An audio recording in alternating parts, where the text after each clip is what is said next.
एक बार एक गांव में धूल भरी आंधी चल रही थी। वहीं एक बच्चा अपनी माँ से घर से बाहर खेलने जाने की जिद कर रहा था। उसकी माँ ने उसे बहुत समझाया, बेटा आज खेलने मत जा, बाहर बहुत धूल उड़ रही है। पर बच्चा बहुत जिद्दी था। उसने अपनी माँ की बात नहीं मानी और खेलने निकल पड़ा। जैसे ही उसने घर से बाहर कदम निकाला, उसकी आंखों में धूल भर गई और वो बच्चा रोने लगा। तब उस बच्चे को समझ में आ गया था, मुझे अपनी माँ की बात सुन लेनी चाहिए थी। मैं आपको सिर्फ इतना समझाना चाहता हूँ, हम वक्त रहते किसी की बात सुनते नहीं और परेशानी होने के बाद सिर्फ रोते रहते हैं। जैसे आज मैं आपके लिए 6 ऐसी बातें लेकर आया हूँ जो आपकी काफ़ी सारी प्रॉब्लम सॉल्व कर सकती हैं, लेकिन आप उस बच्चे की तरह मेरी पूरी बात सुनोगे नहीं और फिर मुझसे शिकायतें करोगे, भाई मेरे साथ ये हो गया वो हो गया।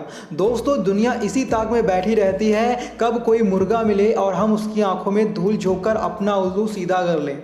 आपके साथ ऐसा ना हो, उसी के लिए मैं ऐसी ऐसी बातें लेकर आता हूँ जो आपको हर परेशानी से बचा सके।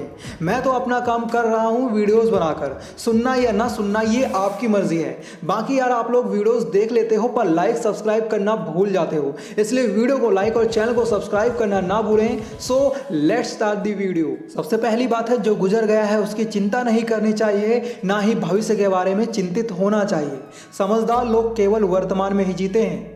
एक भाई ने कमेंट किया था, यार तुम हमारे दिल की बातें और हमारी परेशानियां कैसे समझ जाते हो और उस पर इतनी अच्छी वीडियोस कैसे बना लेते हो। तो सबसे पहली बात, हम सभी इंसान ही हैं और हम सभी की प्रॉब्लम्स लगभग सेम ही होती हैं और जो प्रॉब्लम्स मैं फेस कर चुका हूं, मैं नहीं चाहता कोई दूसरा भी उस प्रॉब्लम को फेस करे, इसलिए मेरी वीडियोस आपको पसंद आती हैं। जब मैंने ग्रेजुएशन कंप्लीट कर ली तब मेरे एक रिलेटिव ने कहा, 1.5 लाख का इंतज़ाम कर लो, एक अच्छी सी जॉब तुम्हें दिलवा दूंगा। 1.5 लाख बहुत छोटी रकम होती है पैसे वालों के लिए, लेकिन हमारे लिए बहुत बड़ी रकम थी। कैसे न कैसे करके हमने वो रकम उसे दे दी। धीरे धीरे महीना बीता, फिर 6 महीने बीते, फिर साल बीता और आज 5 साल बीत गए। ना ही वो 1.5 लाख रुपए वापस मिले और ना ही वो अच्छी सी जॉब मिली। इसलिए दोस्तों, जो गुजर गया है उसे भूल जाओ और अपने फ्यूचर की टेंशन मत लो। बस अपने फ्यूचर को ब्राइट करने के लिए मेहनत करो, प्रॉब्लम्स कोसों दूर रहेंगी। बात दिल पर लगी हो तो कमेंट बॉक्स में आई एग्री जरूर लिख देना। दूसरी बात है, दूसरों की गलतियों से सीखो। अगर अपने ही ऊपर प्रयोग करके सीखने का प्रयास करोगे तो आपकी उम्र कम पड़ जाएगी। एक बार बारिश के टाइम पर मैं कच्ची सड़क पर बाइक से धीरे धीरे जा रहा था तो रास्ते में एक पेड़ गिरा हुआ था। तो सभी लोग अपनी बाइक सड़क से नीचे उतारकर खेतों में से जाने की कोशिश कर रहे थे। कुछ लोग तो बहुत बुरी तरह कीचड़ में फंस गए लेकिन निकल नहीं पाए।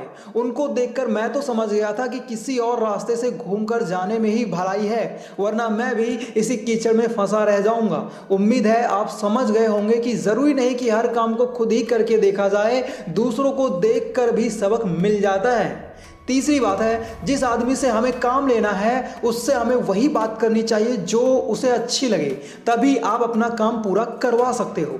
फॉर एग्जाम्पल, जैसे कुछ लोग मैच के बहुत बड़े दीवाने होते हैं, उन्हें सिर्फ मैच की बातें ही बोलना और सुनना पसंद होता है, लेकिन आपको फुटबॉल पसंद है तो आप फुटबॉल की ज़्यादा बातें करोगे। अगर आपको उस इंसान से अपना कोई काम करवाना है तो आपको कहना चाहिए, मुझे भी मैच बहुत पसंद है, चलो हम भी एक मैच खेलने का प्रोग्राम फिक्स करते हैं। आपकी ऐसी बातें सुनकर उसे बहुत अच्छा लगेगा। तब आप उससे बोल सकते हो, मैच खेलने तो चल दूंगा पर पहले मुझे थोड़ा सा काम पूरा करना है, पता नहीं कब ये काम खत्म होगा। वो आपसे तुरंत कहेगा, क्या मैं तुम्हारी कोई हेल्प कर सकता हूं इस काम को करने में? बस आपका काम हो गया समझो। दोस्तों, अगर आप किसी से कोई काम लेना चाहते हो तो आपको उससे वही बातें करनी है जिस तरह की बातें उसे पसंद आती हैं। ऐसा करने से सामने वाले को लगता है आप भी उसके जैसे ही हो, इसलिए वो आपकी किसी भी काम को करने से मना नहीं करेगा। चौथी बात है, उस स्थान पर एक पल भी नहीं ठहरना चाहिए जहां आपकी रिस्पेक्ट ना हो, जहां आपकी जीविका चलाने के साधन ना हो, जहां आपका कोई दोस्त ना हो और जहां ज्ञान की बातें ना हो। एक समझदार इंसान ऐसी किसी भी जगह नहीं जाता जहां उसकी रिस्पेक्ट ना हो, क्योंकि सीधी सी बात है, जो लोग आपकी रिस्पेक्ट नहीं करते वो आपको डीमोटिवेट ही करेंगे, इसलिए ऐसे लोगों से दूर रहने में ही भलाई है। दूसरा, जहां आपका कोई दोस्त ना हो और जहां सिर्फ फालतू की बातें होती हो, ऐसी जगह पर भी आपको नहीं रुकना चाहिए। पांचवी बात है, ऋण, शत्रु और रोग को कभी भी छोटा नहीं समझना चाहिए, इन्हें जल्द से जल्द चुका देना चाहिए। सबसे पहले बात करते हैं ऋण की। कुछ लोग बिजनेस करने के लिए लोन लेते हैं तो कुछ लोग इंजॉय करने के लिए और अपने घर के छोटे मोटे कामों को पूरा करने के लिए। जो लोग बिजनेस के लिए लोन लेते हैं वो अपना लोन आसानी से चुका देते हैं, लेकिन जो लोग इंजॉय करने के लिए लोन लेते हैं उनकी खाट खड़ी हो जाती है लोन चुकाते चुकाते। इसलिए कोशिश यही करें कि इंटरेस्ट पर पैसा ना लें, और ले लिया है तो उसे जल्दी से जल्दी चुका दें। दूसरा है, हम सांप को देखते ही उससे दूर भागते हैं क्योंकि हमें पता है वो खतरनाक है। इसी तरह दुश्मन से दूरी बनाकर ही रखनी चाहिए। तीसरा है बीमारी। कुछ लोग हफ्तों तक मेडिकल से गोलियां मंगवाकर खाते रहते हैं पर डॉक्टर से चेकअप करवाने नहीं जाते। बोलते हैं अपने आप ठीक हो जाऊंगा। कभी कभी आपकी ऐसी सोच आपको बहुत बड़ी प्रॉब्लम में डाल सकती है। एग्जाम्पल के लिए, मान लो आपको बुखार है, आप सोचते हो ये नॉर्मल फीवर है, ठीक हो जाएगा, लेकिन हो सकता है वो टाइफाइड का बुखार। इसलिए हर प्रॉब्लम को बड़ी बनने से पहले ही उसे जड़ से खत्म करो। छठी बात है, जो आपकी बात को सुनते हुए इधर उधर देखे उस आदमी पर कभी भी विश्वास मत करना।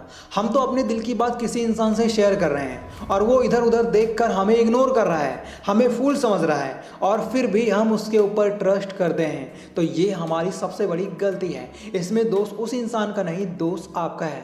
जब आपको पता है कि वो आपकी बातों को ध्यान से नहीं सुन रहा तो आपको ज़रूरत क्या है, उसे अपना समझने की, उसे अपने दिल का हाल बताने की। एग्जाम्पल के लिए, मान लो किसी कारण से आपका ब्रेकअप हो गया है और आप अपने दोस्त से अपने दिल का हाल बताना चाहते हो ताकि आपके दिल का बोझ कम हो सके, लेकिन आपका दोस्त आपकी बातें सुनने में कम और मोबाइल फोन और इधर उधर देखने में ज्यादा ध्यान दे रहा है, तो आपको वहां से चले जाना चाहिए। क्योंकि ऐसे लोग आपके दुख में आपके साथ खड़े नहीं होंगे, उल्टा आपका मजाक बनाएंगे और अंदर ही अंदर आप पर हंसेंगे। चलो माना आप दुखी हैं, तो इसका ये मतलब नहीं कि आप अपने दुख दर्द हर किसी को सुनाने बैठ जाओ। आप अपने फीलिंग्स उसी को बताओ जिस पर आप ट्रस्ट करते हो और जो आपकी बातों को ध्यान से सुनना चाहे। यहां तक आए हो तो मैं आपको एक बोनस टिप भी देना चाहूंगा। दोस्तों, दौलत, दोस्त और पत्नी दोबारा हासिल किए जा सकते हैं, लेकिन ये शरीर दोबारा हासिल नहीं किया जा सकता। कुछ लोग पैसा कमाने के चक्कर में अपनी बॉडी पर ध्यान देना ही भूल जाते हैं। ना उन्हें खाने का ध्यान होता है और ना ही उसे फिट रखने का। माना पैसा कमाना बहुत ज़रूरी है, लेकिन इसका ये मतलब नहीं कि आप रेस्ट ही ना करें और सिर्फ हाई पैसा करते रहें। ऐसा नहीं होना चाहिए। आपको पैसे कमाने के साथ साथ अपनी हेल्थ पर भी ध्यान देना चाहिए। दूसरी चीज़ है यारी दोस्ती। मैं हमेशा ये कहता हूँ, आपको जिस तरह का इंसान बनना है आप उसी तरह के लोगों के साथ रहें। अगर आपका फ्रेंड सर्कल अच्छा होगा तो आप सक्सेसफुल इंसान बनोगे। अगर आपका फ्रेंड सर्कल खराब होगा तो आपकी लाइफ दुखों में गुजरेगी। फॉर एग्जाम्पल, अगर आपके फ्रेंड सर्कल में नशेड़ी लोग ज़्यादा हैं तो बहुत ज़्यादा चांसेस हैं आप भी उन्हीं की तरह हो जाओगे। इससे आपकी हेल्थ तो खराब होगी ही, साथ ही आपका करियर भी खराब हो जाएगा। इस पॉइंट के थ्रू मैं आपको सिर्फ इतना कहना चाहूँगा, आपको अपनी हेल्थ से किसी भी तरह का कॉम्प्रोमाइज़ नहीं करना है, क्योंकि हाथ पैर सलामत रहेंगे तभी आप हर खुशी कमा सकते हो, नहीं तो बीमारियों में ही फंसे रह जाओगे। उम्मीद करता हूँ आपको वीडियो पसंद आया होगा। अगर वीडियो पसंद आई है तो इस वीडियो को अपने दोस्तों के साथ ज़रूर शेयर करें। दोस्तों, अगर आप लोग चालाकियों में एक्सपर्ट बनना चाहते हो तो लेफ्ट वाली वीडियो देखो, और ऑफलाइन पैसे से पैसा कमाना चाहते हो तो राइट वाली वीडियो देखो। Thanks for watching.